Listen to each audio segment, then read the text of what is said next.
Value of EZ by the solution of the wave equation, तो substitute the value of EZ and when can find the value of H X. यदि अपन को EZ की value relation से find है तो H x का complete formula है। ठीक है, चाहे इसको अपन पहले रिचुअल करके कंप्लीट भी लिख लेते हैं। देखो पीछे इजेड का मैंने होल्ड करवाया था, उसमें साइन पार्ट, कोसाइन पार्ट और ई की पावर गामा जी जेड वाला पार्ट था। ठीक है, मतलब मैं इसको पूरा सोल्व कर देता हूँ एच एक्स की वैल्यू कि we know H Z is equal to A M N sign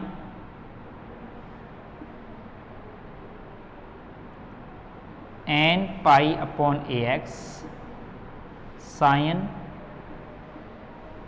M pi upon B Y E की पावर गामा जी जेड। ठीक है, ये वैल्यू मैं यहां रख रहा हूं, y के रेस्पेक्ट में डिफ्रेंसिएशन करना है ओनली ऑन। इसमें देखो गामा एप्सिलॉन मैं क्या कर रहा हूं, पहले तो आइटा बाहर ले लिया, ऊपर ले गया, पॉजिटिव हो गया, और ओमेगा एप्सिलॉन जो क्या ले लिया, नीचे एलसीएम ले लिया, ऊपर आ गया, तो ऊपर आ जाएगा आइटा ओमेगा एप्सिलॉन। ठीक है, आइटा बाहर आ ही गया था,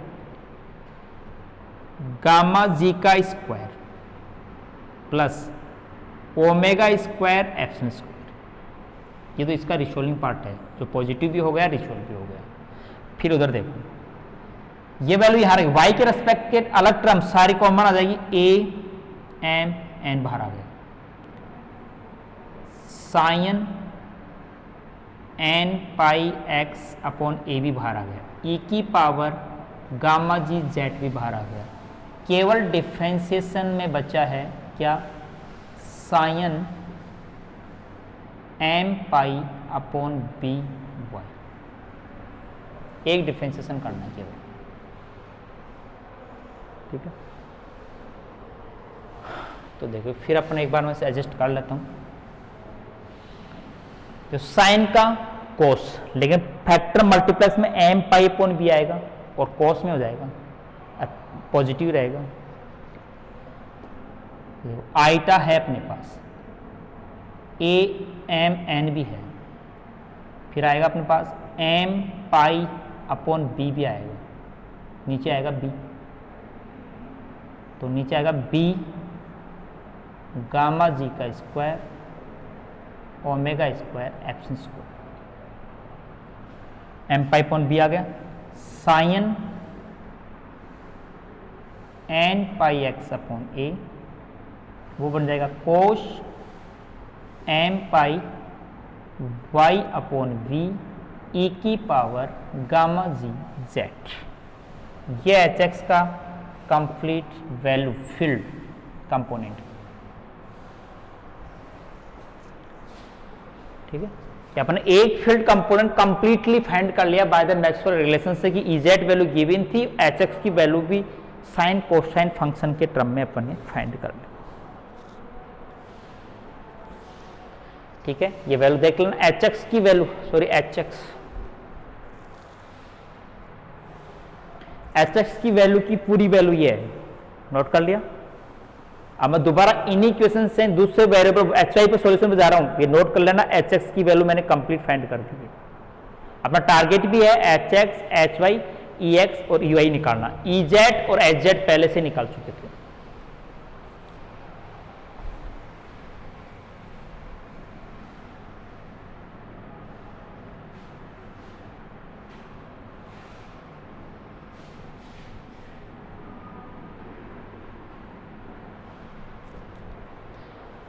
देखो एच वाई निकालने के लिए क्या करें, यहां सेकंड रिलेशन रहा, इसमें ई एक्स की वैल्यू फोर्थ इक्वेशन से रखते हैं, इस इक्वेशन की वैल्यू इस इक्वेशन में सब्स्टिट्यूट कर दो। ई एक्स की वैल्यू फोर्थ इक्वेशन से, फोर्थ रिलेशन से सेकंड रिलेशन में यहां सब्स्टिट्यूट कर दो, फिर इसको अपन अरेंज करके वही एच जेड की वैल्यू रख के एच वाई निकालें। तो देखिए सेकंड में del upon del Z, sorry del upon del X E Z, plus gamma G. अब फोर्थ इक्वेशन में देखो Ex की value gamma G Hy upon eta omega epsilon,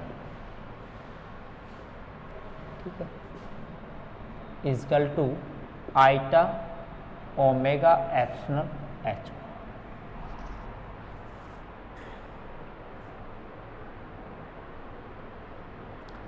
इस टर्म को उधर ले जाओ, इस टर्म को इधर ले, HI कॉमन ले लेते हैं, ठीक है। आइटा को ऊपर लेके जाए तो नेगेटिव बन जाएगी टर्म, और ये साइड में इधर आएगी तो ये भी नेगेटिव बन जाएगी, ठीक है। तो अपन क्या करते हैं, इस साइड को उस साइड में ले जाते हैं तो नेगेटिव बन गई, आइटा को ऊपर लाके तो पॉजिटिव बन जाएगी, ये साइड भी क्या रहेगी, पॉजिटिव। तो पहले मैं राइट साइड को लिख रहा हूँ HY, ठीक है। आइटा दोनों में ऊपर है, eta gamma ji square upon omega epsilon plus omega epsilon eta equal to del EZ upon del x.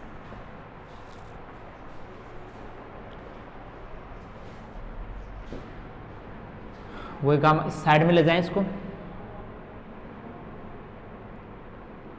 तो HY इजकल टू आइटा भी है और नीचे, तो मैं नेगेटिव आइटा एप्सिलॉन और नीचे गामा जी square plus epsilon square omega square, इसको इस साइड में ले जाके सोल्व कर लिया है, del EZ upon del x.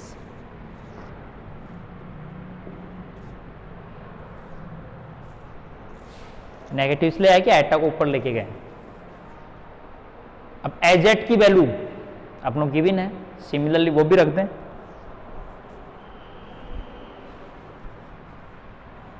क्या वैल्यू है, EZ equal to AMN sine n pi upon AX sine m pi B Y e की पावर गामा जी Z। तो x के रेस्पेक्ट में डिफरेंशियल करना है केवल इसका, और टर्म्स एडिटिव रहेगी, और इस टर्म का डिफरेंशिएशन करेंगे तो n पाई a अपॉन, अरे ये कोस में हो जाएगा, बस इतना ही फर्क पड़ेगा। तो वैल्यू देखो माइनस आइटा भी है, AMN आएगा, ओमेगा एप्सिलॉन आएगा, और n तो यहाँ लिख देता हूँ मैं आइटा से, n पाई और upon A gamma G, gamma G का square omega square epsilon square sine n pi x sine m pi B Y e की पावर गामा जी z। ये y कंपोनेंट कंप्लीटली फाइंड हो गया है कि EZ solve था, HX और HY complete find हो गए हैं। देखिए ये सेम रिलेशन, मैंने रिलेशन यूज किया है, EZ की वैल्यू सब्स्टिट्यूट की है, ठीक है। इसका पिक ले लेना, दो values HX HY complete find हो चुकी है। अब नेक्स्ट प्रोसेस चलें कि EX और EY और निकालना है।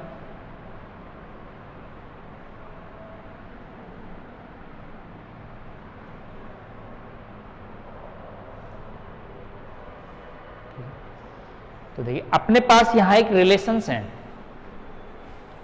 फोर्थ और फिफ्थ। तो HY निकाल लिया तो EX निकाल सकते हैं, HX निकाल लिया तो EY निकाल सकते हैं। तो bye relation fourth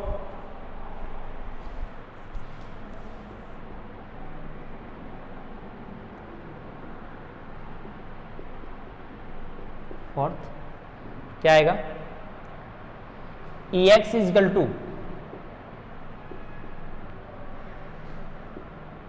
gamma g और नीचे आ जाएगा eta omega epsilon into h y. H y की वैल्यू अभी अपने निकाली थी पहले, वो यहां सब्स्टिट्यूट कर दो, क्या आ जाएगा ई एक्स।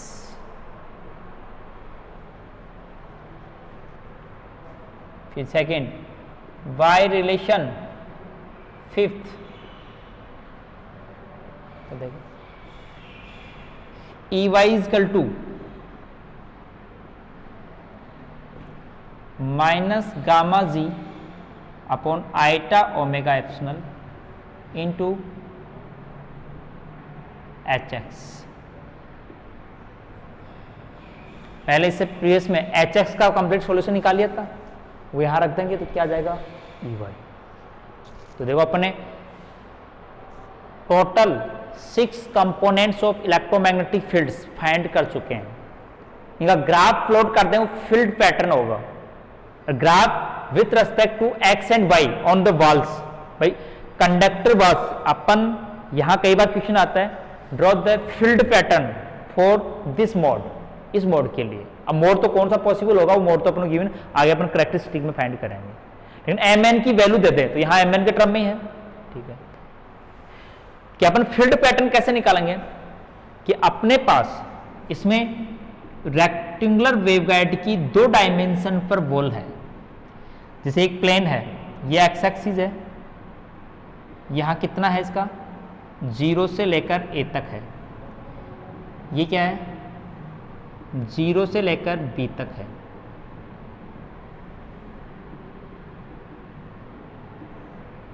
ये तो इसमें कई वॉल्स है कि फर्स्ट ये field distribution on the conductor walls, मतलब अपने को कंडक्टर वॉल्स पर फील्ड डिस्ट्रीब्यूशन निकालना है। तो 4 कंडक्टर वॉल्स है कि मैं बता रहा हूं कि अपने पास किसी स्पेशल गिवन मोड के लिए सभी 6 कंपोनेंट फाइंड कर लिया। इस टीएम मोड का कोई स्पेशल मोड एम एन की पॉसिबल वैल्यूज पर डिपेंड करेगा कितने पॉसिबल मोड होते हैं। ठीक है, तो उसके लिए अपन को कंडक्टर वॉल्स पर फील्ड डिस्ट्रीब्यूशन फाइंड करना हो, तो इसमें 4 सरफेस ऑफ कंडक्टर्स हैं।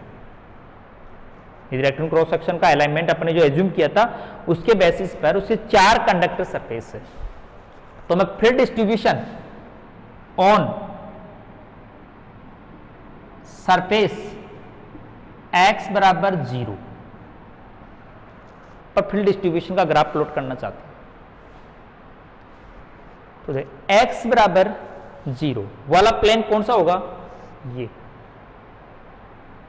x बराबर 0 वाला, जिस पर हमेशा x बराबर 0 रहेगा। On this surface y varies from 0 to b, जिस पर y की वैल्यू 0 से लेकर b तक चेंज है, लेकिन x फिक्स है कितना 0। तो अब फील्ड डिस्ट्रीब्यूशन मतलब इस सरफेस बाउंड्री पर अपन सारे कंपोनेंट निकाल लो, Ex निकाल लो, Ey निकाल लो, Ez निकाल लो, Hx निकाल लो, Hy और Hz। कैसे, मान लो स्पेशल Mn की वैल्यू दी है और जो अपने अभी 6 कंपोनेंट Ez Hz तो 0 है, यदि अपन मोड Tm है तो Ez का फॉर्मूला है उसमें Mn की वैल्यू रख देंगे और x बराबर 0 रख देंगे। हो सकता है 0 हो जाए, 0 सारे फील्ड एग्जिस्ट नहीं होंगे, कोई ना कोई फील्ड 0 उसमें एक फील्ड ही एग्जिस्ट होगा 6 में से हर डिस्ट्रीब्यूशन के ऊपर, यदि पैरेलल अपन डायरेक्शन देखेंगे तो। ठीक है, टेंजेंशियल कंपोनेंट इलेक्ट्रिक फील्ड के कंपोनेंट सारे ही फील्ड पैरेलल होगा तो 0 होंगे, नॉर्मल कंपोनेंट मैग्नेटिक फील्ड का होगा। ठीक है, तो वो डायरेक्शन कि 6 कंपोनेंट की वैल्यू निकाल लेते हैं। अब कहीं पर 0 नहीं होगा क्योंकि कोस वाला फंक्शन x बराबर 0 करोगे उसमें कोस में है तो वो कैसे 0 होगा। तो 2 फील्ड, एक electric field component, H field component तो बचेंगे, इनमें रिमेनिंग रहेंगे और सारे 0 हो जाएंगे। तो वो 0 हो जाएंगे जिसमें y वेरिएबल रहेगा, अपने पास y 0 से लेकर b तक। तो मतलब अपन को पहले 6 कंपोनेंट में से 2 कंपोनेंट रिमेन रहेंगे किसी एक बाउंड्री पर, फील्ड डिस्ट्रीब्यूशन खींचने के चारों बाउंड्री पर अलग अलग खींचने का प्रोसेस ये रहेगा कि पहले जिस बाउंड्री पर अपन खींचना चाहते हैं x बराबर 0 प्लेन पर, तो वहां पर x तो ऑलवेज 0 है और y वेरीज कर रहा है 0 से लेकर b तक, तो पूरे इक्वेशन को और mn की वैल्यू अपन को गिवन होगी, तो उस पॉइंट के लिए क्या फील्ड निकाल लेते हैं, सारे फील्ड्स निकाल लेते हैं, इसमें कोई दो फील्ड आएंगे। फिर और दोनों फील्डों को ग्राफ प्लॉट करते हैं। ग्राफ में क्या क्या लेंगे, जैसे मान लो कंपोनेंट कौन सा लिया आपने, EX, उसकी डायरेक्शन x की तरफ है, तो EX इधर आ जाएगा। y की वैल्यू वेरीज इधर हो रही है, तो EX में y में ग्राफ प्लॉट करते हैं। साइन कोसाइन का कोई फंक्शन है, कांस्टेंट तो जो और चीजें तो कांस्टेंट रहेगी, तो 0 से लेकर यहां 0, यहां b/2 और यहां b, यहां तक अपन को ग्राफ प्लॉट करना है। तो इसका इक्वेशन इस टाइप का साइन आ जाएगा, मान लो जैसे ऐसे आ गया। क्या हो सकता है, यहां से 0 से नहीं, मैक्सिमम से स्टार्ट हो जाए, 0 पर दूसरी साइड में स्टार्ट हो जाए, नेगेटिव वैल्यू स्टार्ट हो जाए, तो इस टाइप का ग्राफ आ जाएगा ये x में। और यदि अपन को EY का खींचना है, तो EY इधर रहेगा और अपने पास ये, तो जहां पहला कंपोनेंट EY का 0 होगा उसमें आएगा ही नहीं, यहां पर H मान लो HX है या HY आएगा या HX आएगा, क्योंकि EX प्रेजेंट है तो HX प्रेजेंट है, EX प्रेजेंट है, सॉरी कौन सा प्रेजेंट, EX प्रेजेंट है तो HY प्रेजेंट होगा। तो HY की वैल्यू, अब देखो यहां नॉर्मल HY की कंपोनेंट Y के रेस्पेक्ट में ही है, ठीक है, लेकिन उस कंपोनेंट की डायरेक्शन जो टेंजेंशियल कंपोनेंट में वो लाइनों के द्वारा सर्किल के रूप में नोट करते हैं, मैग्नेटिक लाइंस। जैसे प्लेन ले लिया, यहां इस प्लेन को मैं यू है, इसको यू मान लेंगे, जो सामने प्लेन मान लिया, ये x बराबर 0 प्लेन है, वो यूं था, अपन को यू मान लिया। तो इसके ऊपर HY का डिस्ट्रीब्यूशन, कहीं पर मान लो कि परपेंडिकुलर आउटसाइड है तो डॉट, अपने पास मान लो कि इनसाइड है तो क्रॉस, और डॉट वापस आ गया। तो एक सर्किल में 0 से लेकर b तक उस फंक्शन के अनुसार साइन है, कोसाइन है, कहां तक वेरीज होता है, तो एक कंप्लीट सर्किल में 0 से 0 हो जाता है। तो एक बार पॉजिटिव नेगेटिव, मतलब पॉजिटिव का मतलब प्लस अपवर्ड डायरेक्शन में डॉट कर देंगे और राउंड डॉट में क्रॉस कर देंगे, तो इस टाइप से इसका फील्ड डिस्ट्रीब्यूशन होगा। मैग्नेटाइजेशन फील्ड डिस्ट्रीब्यूशन को अपन को इस टाइप से नोट कर लेना है, यदि प्लेन के ऊपर टेंजेंशियल प्लेन हो तो, यदि परपेंडिकुलर हो तो उसका साइन ग्राफ ऐसे हुए आ जाएगा, ठीक है। तो इस टाइप से अपन इस x बराबर 0 पर इलेक्ट्रोमैग्नेटिक फील्ड पैटर्न ड्रॉ कर सकते हैं। दो ड्रॉ होंगे, मैग्नेटाइजेशन का और इलेक्ट्रिक फील्ड का। तो पहले क्या करना पड़ेगा, वो बाउंड्री सिलेक्ट करके उसके लिए अपनी जो डेरिवेशन है उसको सिंप्लीफाइड करना पड़ेगा, और सिंप्लीफाइड में हमेशा हर एक बाउंड्री पर दो कंपोनेंट, एक इलेक्ट्रिक फील्ड का, एक मैग्नेटिक फील्ड का। तो यदि कोई टेंजेंशियल कंपोनेंट हो तो magnetic field perpendicular component co dot और क्रॉस से अपन नोट कर लेते हैं, ठीक है।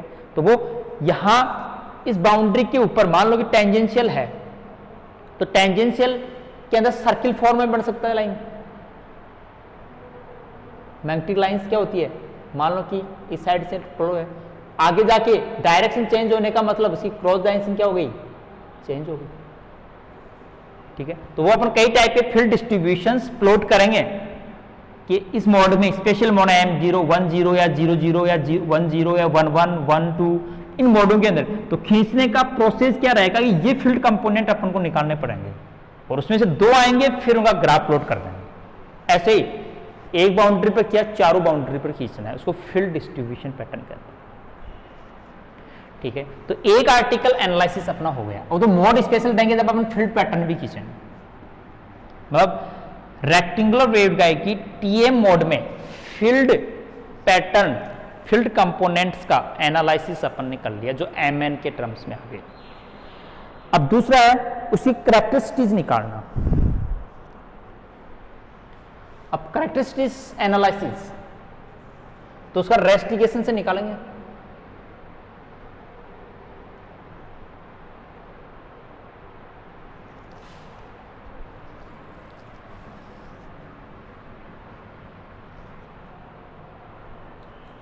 ठीक है, तो इस TM mode, for this mode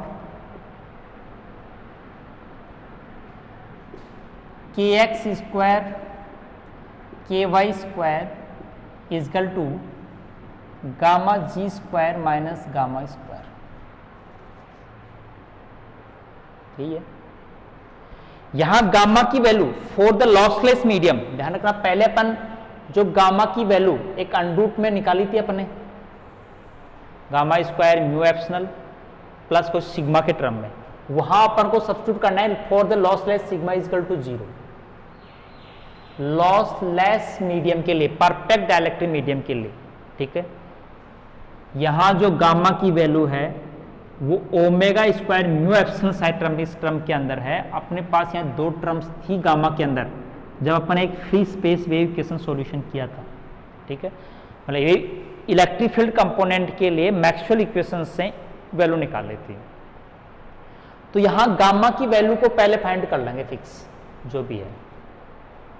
ठीक है, फिर अपन यहां के एक्स और के वाई स्क्वायर क्या चीज है जिनकी वैल्यू भी अपन को पता है, क्या के एक्स वैल्यू है एन पाई अपॉन ए तो स्क्वायर, ये एन पाई अपॉन बी का होल स्क्वायर इजकल टू, तो यहां मैं इधर ले आता हूं गामा प्लस का square is equal to gamma ji square.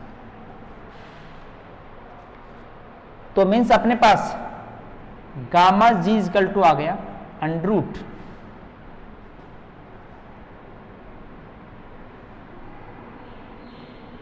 N pi upon ए का square plus M pi B, यहां गामा जी नेगेटिव में पॉजिटिव में होगा,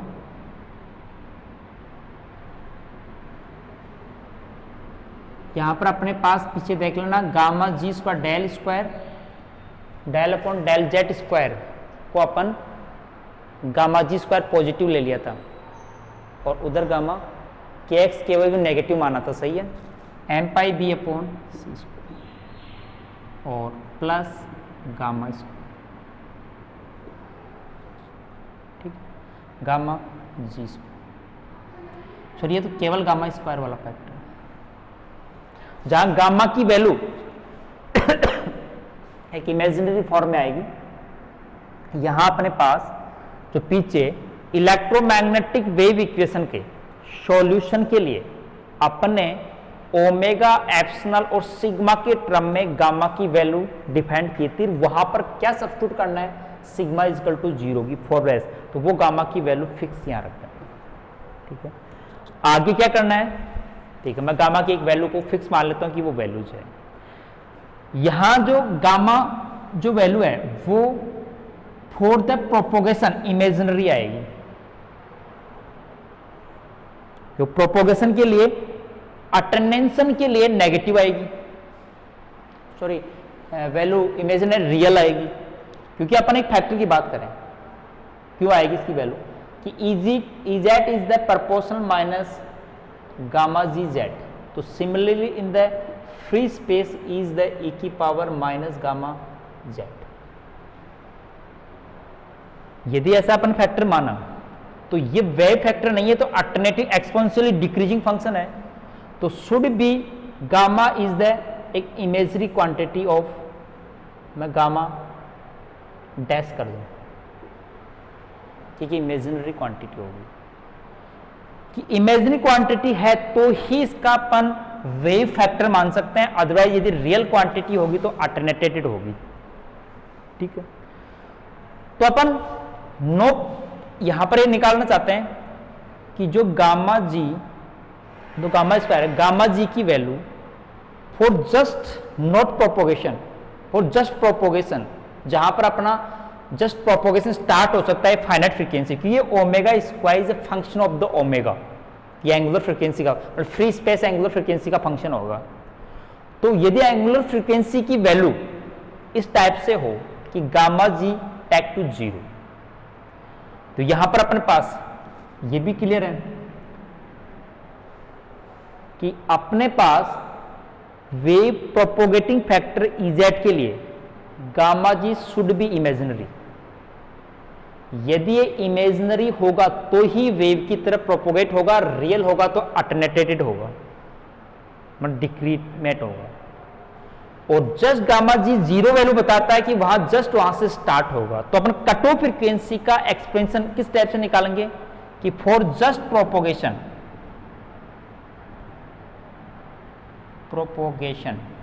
कि gamma g is equal to 0।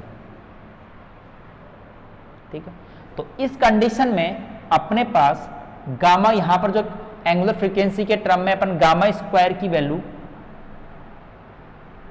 Is equal to M pi upon A square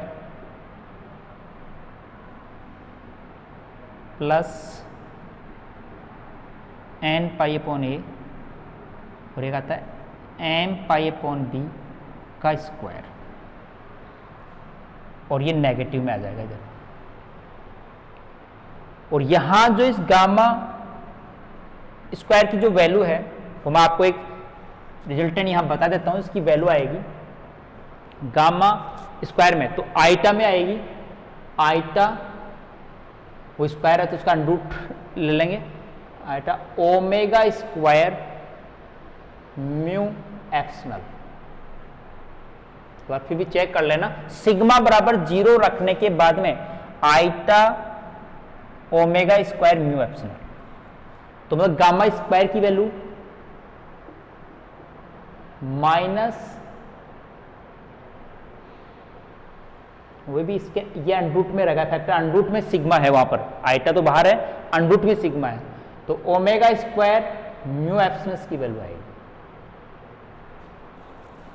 मतलब वहां यदि sigma की वैल्यू, पीछे अपन इससे प्रीवियस जो क्लास है उसमें मैंने फ्री स्पेस वेव इंपीडेंस के लिए सॉल्यूशन किया था मैक्सवेल इक्वेशन के द्वारा, इलेक्ट्रिक फील्ड प्रोपोगेशन के लिए गामा की वैल्यू निकाली थी, वहां सिग्मा की इंक्लूड किया था, लेकिन यहां लॉसलेस के लिए सिग्मा 0 करके गामा स्क्वायर की वैल्यू आती है।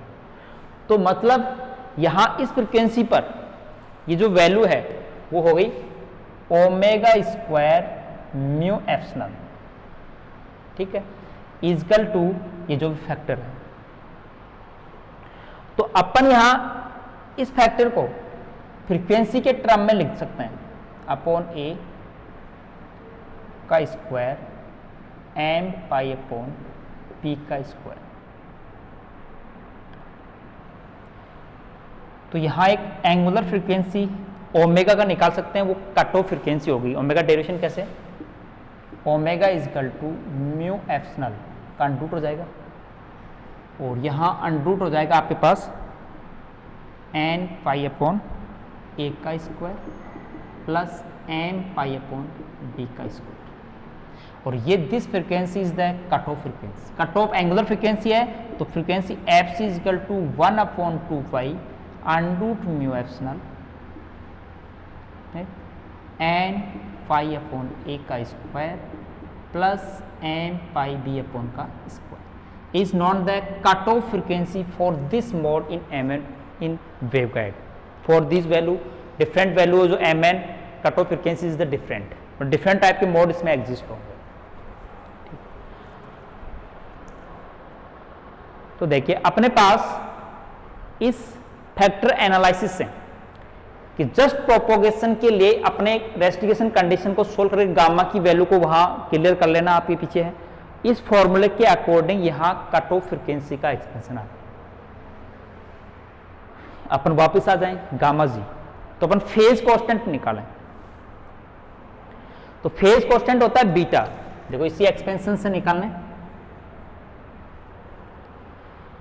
फेज कांस्टेंट गामा जी को आइटा बीटा जी मान लें, और ये कब होगा, क्योंकि गामा को अपन ने रियल और सिंपल गामा को अल्फा प्लस आइटा बीटा से नोट करते हैं, ये होता है इसका अटेन्यूएशन कांस्टेंट और ये होता है इसका फेज कांस्टेंट बीटा। तो गाइड के लिए फॉर प्रोपोगेशन, अटेन्यूएशन नहीं है, फॉर प्रोपोगेशन अटेन्यूएशन होगा तो फिर अल्फा आ जाएगा रियल, ठीक है, आइटा बीटा बीटा जी मान लें, तो बीटा जी की वैल्यू यहां सब आइटा बीटा जी, तो यहां बीटा जी की वैल्यू निकालेंगे, वो फेज कांस्टेंट कहलाता है, ठीक है। तो अपन फेज वेलोसिटी का एक्सप्रेशन निकालना चाहते हैं,